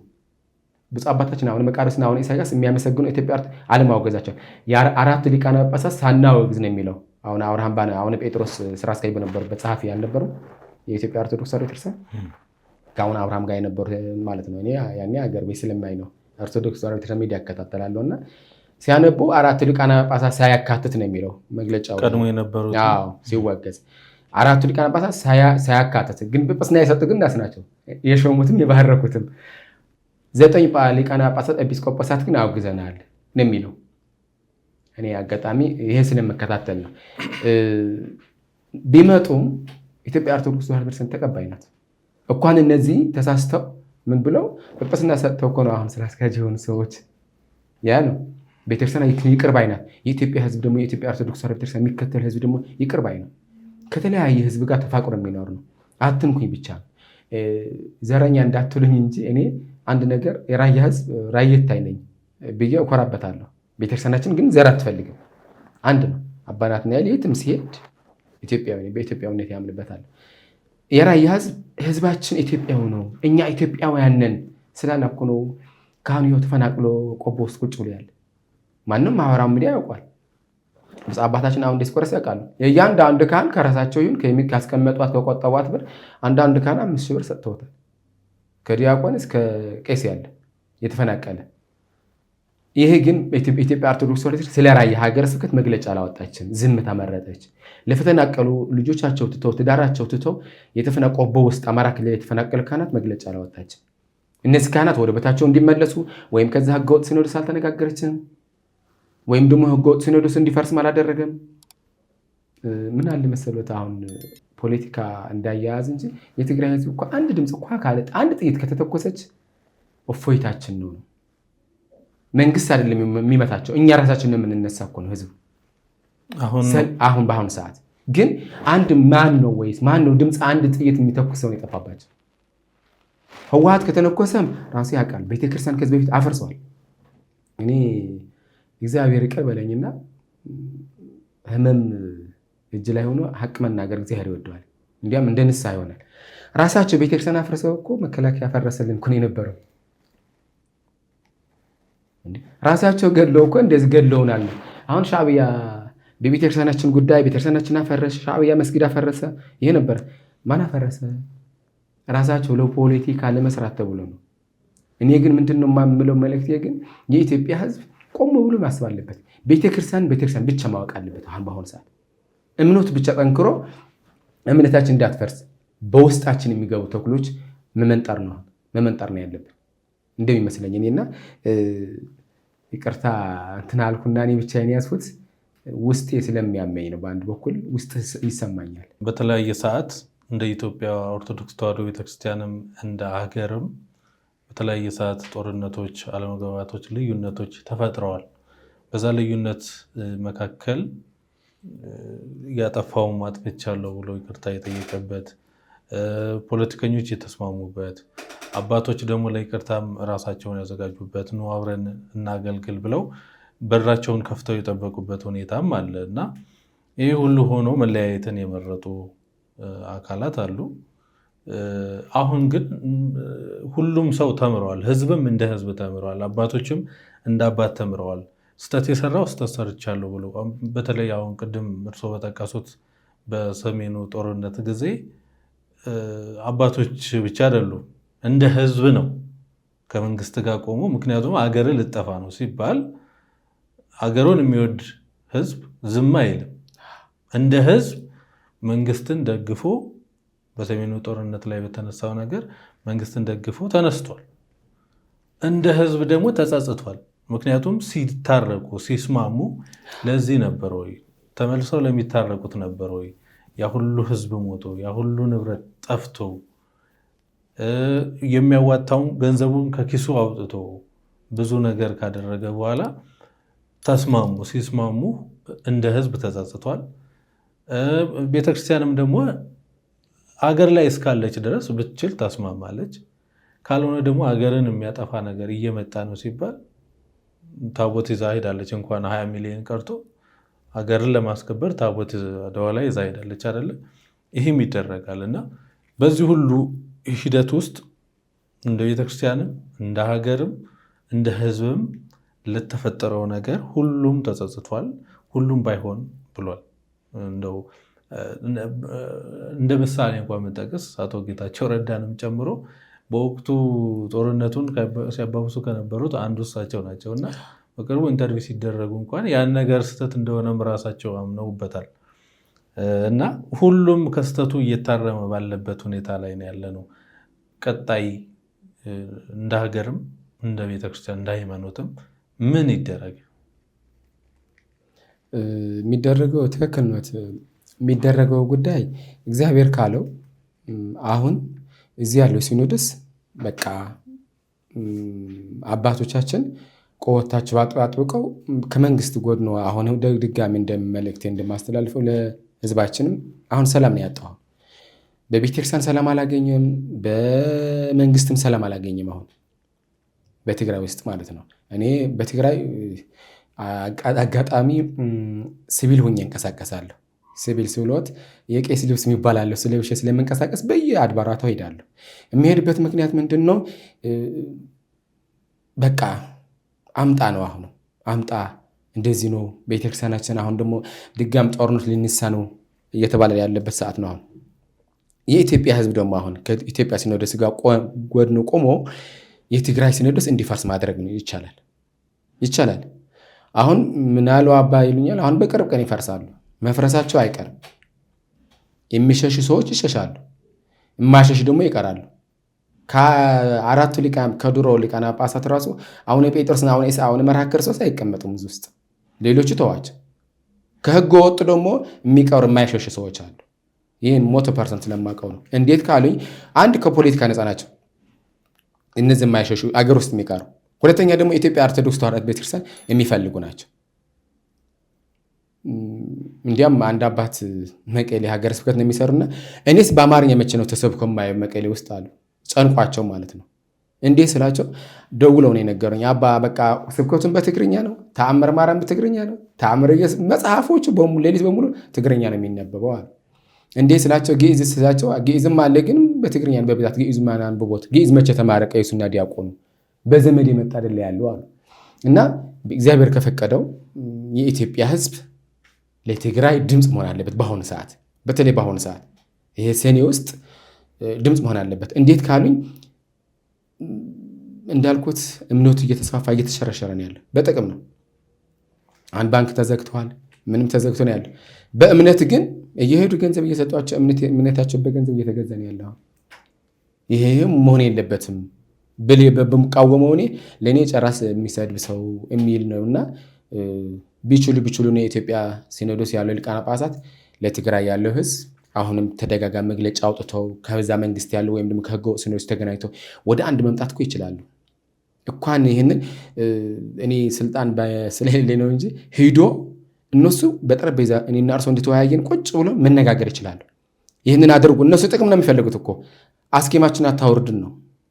ግን አብረን ከሰራን ቆባችን አናወርድም፣ ጵጵስናችን አንተውም፣ አብረን እንስራ እኮ ይሏቸዋል።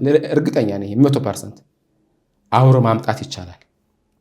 ተስማምቶ ግን በኋላ ግን አይቶ እንደነገርኩት እንደቀደም ድጋሚ እንዳይሆን እንጂ ሞያው አገልግሎቱ ትምህርቱ አሁን ጵጵስና ሲሰጥ በአቡነ ጳውሎስ መምህር ቅዳሴ ነው ምናምን አይባልም። አሁን ማታ እስከመጡ ደግሞ ያዩት ሞያው ምንድን ነው፣ የት ነበረ፣ የት ቆየ። በጣም ያስደሰተኝ ነገር አለ። አሁን ሄኖክ ስራ ጳጳስ የነበረ አዲስ አበባ አገር ቤቱኝ በሚቲቪ ኦርቶዶክስ እያዩት በሚዲያ የተመረጥነው 119 ነበርን አሉ የተሰበሰቡ ጵጵስና ሊሰጡ። ከ119 ግን 15 ሰዎች ናቸው የተሸሙት። እነማን ናቸው ያኔ የነበሩት? አቡነ ጴጥሮስ ነበሩ። የሽሬ ሊቀ ጳጳሱ ራጉኤል የሚባል ቤተክርስቲያን አዲስ አበባ ያስተዳደሩ ስለነበረ ሞያቸው ታይቶ ተብሎ ተሸሙ። ለአሁን ጦርነት የከፈቱበትና ህገወጥ የሸሙበት ከ119 15 ሲያልፍ ግን እኔ በጣም ደነቀኝ። ለካስ ቤተክርስቲያናችን እንድናት ልማርና ልረጋጋ ያደረገኝ ነው። እንደ ስታደርግ ቆይታ ሞያው ምንም ተጨምቆ ጵጵስና ዓመት ሳይሞላ 2 ዓመት ሳይሞላ ጵጵስና ሲሰጥ በትግራይ ገረመኝ። ከዛ ለካስ አባቶች እንደዚህ በሚዲያ እየወጡ ለህዝባቸው መግለጽ ታሪክ። አሁን እኔ ባላነብ ግን ባልቸኩል ቀስ ብዬ ደግሞ ማንም ግን አላስተማረኝም። ማንም የራያ ህዝብ ያውቃል፣ የማይጨው ህዝብ ያውቃል፣ አውራዶጌቹ ያውቃሉ። እረኛ ሆኜ ነው ያደግኩት። ግን ማህበራዊ ሚዲያ ጽፋለሁ፣ እመልሳለሁ። ቸኩዬ አልጽፍም እንጂ ፈጠን ያለ ነገር አላውቅም። ቀስ ብዬ ግን በዳታ ወይም በእርጋታ አነባለሁ፣ ጽፋለሁ። የፈጠነ ነገር አሁን ፊርማዬ አሻራ ነው። አሁን አንዳንድ ሰዎች ምን ይላሉ? አንተማ ተምረሃል። የት ነው የተማርኩት? አልተማርኩም። አባቶች እየወጡ ሚዲያ ላይ ይህንን ነው ህጉ ይሄ ነው እያሉ ከአሁን ይሄ ነው የተማርኩት ትምህርት አለ። አሁን ለካስ ከ119 15ቱ አስቧቸው ሞቱ ምናምን ወደቁ ማለት ነው። ቀሩ ተግባር የላቸውማ ውስጥ ስለሌለ። ቤተክርስቲያናችን ሚስጥሩ እፍን አድርጎ ይዘውታል አባቶች። ሚስጥሩ አልወጣም፣ ወደ ውጭ አልወጣም። አሁን ድቁና ሲሰጥ በእኛ ሀገር ድቁና ተሰጥቶ ከ5 ዓመት ከ6 ዓመት ህፃን ከሆነ ቆየ እና እጮኛም ይባላል። አሁን አዲስ አበባ ወይም ደግሞ በእኛ ሀገር ይሄማ ምን አለው እርሶ የሚያክል ሰው አላገባም። አሁን ዲያቆኖች አሉ አላገቡ። እኔ ከዛ ለምንድን ነው ዲያቆን ቶሎ የማያገባው ብዬ ስከራከር እንዴ ምንድን ነው ምን አገባሃል? ምን አገባ? እንዲያውም አንድ ጊዜ የኔ ንግግርና የአባ ገብረ ኪዳን ንግግር አድርጎ ዲያቆን በህፃኗ ያገባና ካደገች በኋላ ይሄ ዲያቆን ብላ ትንቀዋለች ብለው ይህን ተናገሩ አባ ገብረ ኪዳን። አንተ ደግሞ ዲያቆን ቶሎ ማግባት አለበት ብለህ ትቸኩላለህ። አይ ዲያቆን ስለምን ቤተክርስቲያናችን ሌላ ጉዳይ በንጽህና ማገልገል አለበት በሚል ነው። አሁን ሽበት ያለው ሰው አለ እኔ የማውቀው፣ እንዲያም የኔ ዘመድ ነው ማጨው ቅድስት ሥላሴ ደብረ ስብሐት ያገለግላል። የእሱ ወንድሞች ሁሉ አግብተው እሱ ቤት ነው ያለው። እና አባቶች ዲያቆን ከዚህ ዓመት ዕድሜው ማግባት አለበት የሚሉ እንደ ድሮ ቢሆን ኑሮ ደግሞ ፀጉሩ በተለይ አዲስ አበባ ያዩት ዲያቆኖች ሆኖ አለች አክሊሏ ሽፍን ታረጋታለች። ከዛ ይወጣል። ያቺ አልባሳት የሚለብሱባት ቤት አለች፣ ነጠላዋ አዛለች። ሲወጣም ተሸፍኖ ይወጣ። እንደኔ እንደ አንድ ቀን የሚቀርበው ዲያቆን አለ እዚህ በጣም በእግር መንገዳችንም ደብረ ኢያሪኮ የሚባል እግዚአብሔር አብ ቤተክርስቲያንና ቅዱስ ሚካኤል ሳላመሰግናቸው አላልፍም። ሰው ባጣሁበት ሰው አላቅም። አዲስ አበባ እንደነገርኳት ደብረ ኢያሪኮ እዚ አራብሳ አካባቢ ነው። ጥንታዊ ቤተክርስቲያን እግዚአብሔር አምኖና እዛ ሄጄ እንደ ልብ የሚያጽናኑ ሰዎች ናቸው። ውስጥ ምንነቴ ስለሚያውቁ ህመም የሚያውቁ ስለሆነና እነሱ ሳላመሰግን አላልፍም። በኋላ ደግመዋለሁ። ፀጉሩ እንትን አለ ዲያቆን ነው። እንዴ ለምንድን ነው ዲያቆን ፀጉሩ ብዬ አየሁት። ገለጥኩትና ተሰርታለች ተጠቅልላ መሀል ለምንድን ነው ስለው አባዬ ዝም ብሎ ነው አንዳንድ ያለኝ። እግዚአብሔር ይቀበለት እግዚአብሔር ስማ ልጄ እንደዛ አይደለም ቄስ ነዎት ግን አለኝ። ኧረ ቄስ አይደለም እኔ መለኩሴ ነኝ፣ ምእመን መለኩሴ ነኝ። አንድ ነገር እኔ ቄስ ሆኖ ቀድሶ ነጠላ ሳይለብስ ሲወጣ ሱፍ ጃኬቷ ወይም ሱፋ እንደዛ አድርጎ ሲወጣ ይሄ ጀርባዬ ላይ እንትን ይለኛል። በቃ ትዝዝዝ ይለኛል፣ ውስጤ ይደነዝዘኛል። ደብረ ያርከው አንድ ቀን ወደፊትም እርሰው ማየት አለቦትና ነጠላ አስቀድሼ ስወጣ ሳየው መለኩሴው ቄስ ነው፣ ነጠላ ያለው። እንዲህ ለምንድን ነው እንደዚህ ይሆናል ብዬ ነጠላዬን ሰጠሁት። ደስ አለኝ። ከዛ በቃ እኔ ራቆቴ ሁኜ እሱን ስሰጠው በቃ ውስጤ ይሰማኛል። ምንድነው ደስታ ማለት መለኮት ነው ተሸክሞ የወጣው። እህል እስከሚቀምስ ድረስ እሳት ነው የለበሰው። ግን እሳት ስለለበሰ መሆን የለበትም። እዚህ ነው ሚካኤልም እንደዛ ላስቀድስ ሂጄ አንድ ቀን አየሁት። ዲያቆን ነው ራቁት ወጥቶ እንዲህ ምን ሆነ ነው ስለው ቀድሷል። ሲቀድስ እኮ ያየሁት ቀድሶ ሲወጣ ነጠላ የለም በቃ አልባስ ሆኖ ወልቆ ለምን ስለው እንደዚህ ገፈፍኩና ሰጠሁት። ከዛቺ በእጄ እንደዛ አድርጌ ያዝኳት። እቺ ስለምታመኝ እንደዛ አድርኳት። ልጁ ደጀ ሰላም ገብቶ መጥቶ እኔ ሰጠኝ መልሶ። ለምንድን ነው ስለ አባ ስራ ስለነበርኩ ስራ እንዲያም ዘመን ያመጣው አዲስ አበባ ጦር ነው። ቦርሳ ተሸክሞ ነጠላ መሸከም ያቀታቸው ካህናት አሉ። እንዲያም እኔ ያደረከው ነገር አድርጌ አይባልም እንጂ በእኛ ሀገር ብዙ ዲያቆኖች የተቸገሩ እንደዚህ ነጠላ ገዛላቸዋለሁ። ቄሶችም እንደዚህ የተቸገሩ ምችም ገጠር ያውቁታል። ፍልሰታ ሲሆን ከነጭቃቸው ነው የሚቀድሰው። አሁን ይናፈቀኝ እኔ ትግራይ ገብቼ አባቶች እጅ እጣን የሚሸት እጃቸው ብቻ ይናፈቀኝ። አዲስ አበባ ስትሳለሙት ሽቶ ነው የሚሸተው።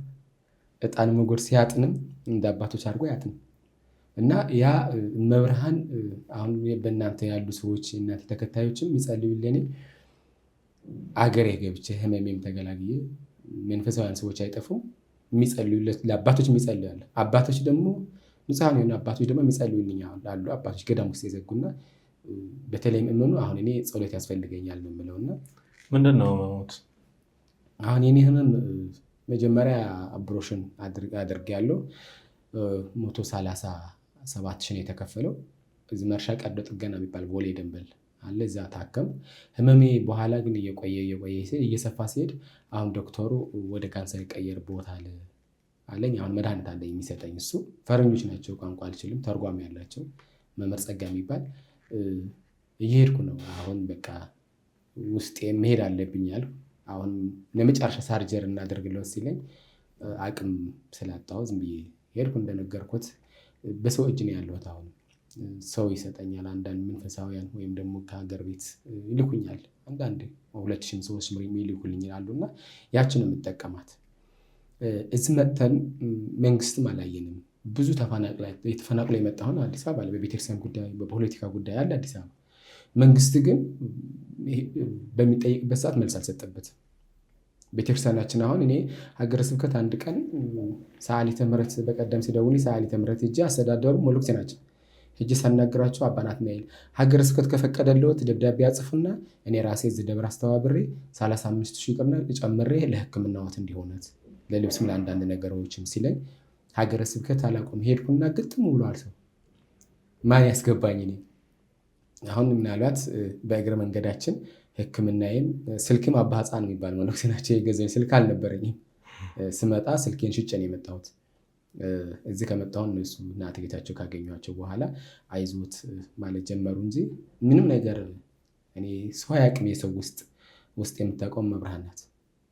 መብርሃን ስለማመሰግናት ደግሞ ጠዋት ስነሳም ማታም ስነሳም ጥላ አልጣለችኝም እና መልካም ፈቃድ ከሆነ ደግሞ መንፈሳዊ ሰው አይጠፋም። በዛው እንደነገርኩት ህመሜ እች ናት። እች ከባድ ናት። አሁን እች ኦፕሬሽን ለማድረግ ነው 35,000 ያለኝ የመጨረሻ ናት። አሁን ህመም አለው። አዎ አሁን ምናልባት ልብ ብሎ ካኝ እንደዚህ ምለው ስለሚወጋኝ ነው። አሁን በብዛት እንደዚህ የምለው ይወጋኛል። በቃ ጠዘዝዝዝ ያደርገኝና እንደዚህ ጫን ስለው ይተዋል። እግዚአብሔር ካለው መብራን ካለችው እኔ ብቻ የትግራይ ህዝብ ሰላም አግኝቶ የኢትዮጵያ ቤተክርስቲያናችን አንድ ላይ ሆኖ የህገ ወጥን ፈርሶ ካየሁ ብሞት ምንም አይቆጨኝም። ስንት ወጣት እያለቀ አይደል? ስንት ካህንና ስንት ዲያቆን እየታረዳለ አይደል? በዚህ በአርሱ እንደምትሰሙት አየዋለሁ። እዚህ ሚዲያ ላይ ይለቁልኛል ይልኩልኛልና እግዚአብሔር ከፈቀደው ነው የሚሆነው ሁሉ። እቺ ናት አሁን እቺ 130 በፊት እዚህ የተሰፋች አለች። እዚህ የተሰፋችው በፊት ብሮሽን በሆንኩበት ሰዓት ነው። እስከዚህ ነበርና ይህንን ሌላ እንትን አደረጉልኝ። አሁን እቺ ናት 35,000 ብር ብሎ ለሰርጀሪ ብቻ ያለ መድኃኒት ያለ አልጋ ማለት ነው። እዚች ናት እግዚአብሔር ከፈቀደው መብራን ካለችው እኔም ወደ ሀገሬ ለመሄድ ፍላጎት ስላለኝ እዛ አዲስ አበባ ለመኖር አይመችም በአንድ በኩልና እንደምታውቁት መንፈሳዊ ሰው ካለ እዛ ሀገረ ስብከት የሚሰራ ሰው ደብዳቤ ከጻፍልኝ ብዙ አባቶች አሉ እዚህ ሰዓሊተ ምሕረት አሁን እሳቸው ናቸው አስቤዛ ምናምን ይገዙልኝ። በቀደም ነው ብለውኝ ዘይቱ ምናምን እነሱ እናት ጌታቸው ቤት ተከራዩ እንጂ ምንም ዘወር ብሎ አላዩኝም። ማለት ስልጣን ያለው ሰው ከባድ ነው። ቤት ደግሞ ብቻ ቁጭ አይባልም። በጣም ደብረ ያርኮው እግዚአብሔር አብ ቤተክርስቲያን ቅዱስ ሚካኤል ካህናቱ በጣም መብርሃን ማህበሪ ባክር ደብሪ ባርኪ ይባላል በእኛ ሀገር እና ጥሩ ነገር ካደረገ አንድ ደብሪ ባርክ ወይም ደግሞ ካህናቱ ማህበሪ ባርክ ይባላል። በአዲስ አበባ እንኳን እንደዛ የሚባል ምርቃት አይኖርም ይመስለኛል።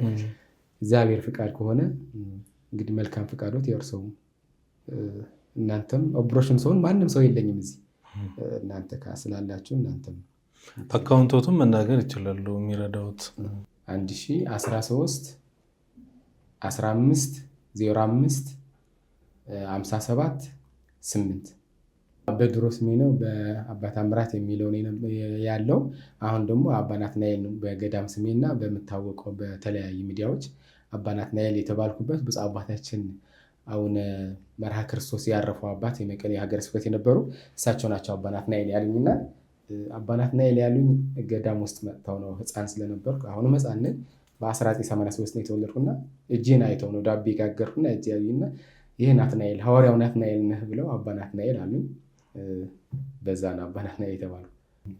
እኔ ለማግኘት የሚፈልጉ 09 10 45 17 88 ነው ስልኬ። በጣም ጥሩ እንግዲህ እርሶም እንቀደም እንደገለጹት እርሶም ምኞት የሁላችንም የኦርቶዶክሳውያን ምኞት አባቶቻችን እንደቀደሙት አባቶች አንድ ሆነው ኦርቶዶክሳውያን ምዕመናንን ሁሉ ቢባርኩ ደስተኛ ነን። አንተ የትግራይ፣ አንተ የአማራ፣ አንተ የኦሮሞ ክርስቲያን እየተባባልን ከምንከፋፈል እንደ አጠቃላይ እንደ ኢትዮጵያ ኦርቶዶክስ ተዋሕዶ ቤተክርስቲያንነታችን በአንድ ጥላ በአንዲት ቤተክርስቲያን ብንጠራ እንናፍቃለን እና የትግራይ ኦርቶዶክስ የሚለው ነገር ጠፍቶ አባቶቻችን የሰሩ ካሉ ስህተታቸውን አርመው ይቅርታ ጠይቀው ተስማምተው በአንድ ላይ ቢያገለግሉ ሁላችንም እንመኛለን እና የሁላችንም ምኞት ነው። እኛ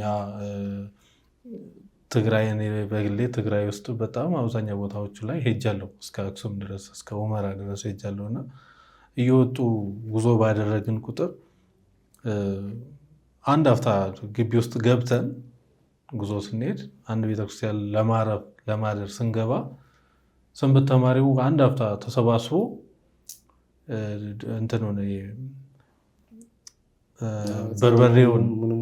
በርበሬውን ሽሮውን ምኑ ከዛ አዋጥቶ ወዲያው ምግብ ሰርቶ ምግብ ውጭ ሳንበላ እዛው አዘጋጅተው አብልተው አሁንም ነገም ስንሄድ እንደዛ እየተስተናገድን የሄድንበትን 2008 ትዝ ይለኛል እና እንደዚህ አይነት ምዕመናን ያሉበት ቦታ ተከፋፍሎ እንደው ከምናየው አንድነት ቢመጣ ደስ ይለናል እና ይህንን እናፈቃለን። እርሶም ዛሬ ወደኛ የመጡበት አንዱ ዓላማ አባቶች ወደዚህ መምጣት ይፈልጋሉ፣ ድምፅ ሊሆናቸው እፈልጋለሁ ብለው ነው እና አንድም እሱ ነው። ሌላውም ደግሞ በትግራይ አባቶች መካከል ያለው ልዩነት እዛው ራሱ ያለው ልዩነት እንዲፈታ ነው። ግማሹ በገንዘብ ያምናል፣ ግማሹ ደግሞ በአገልግሎት ያምናል።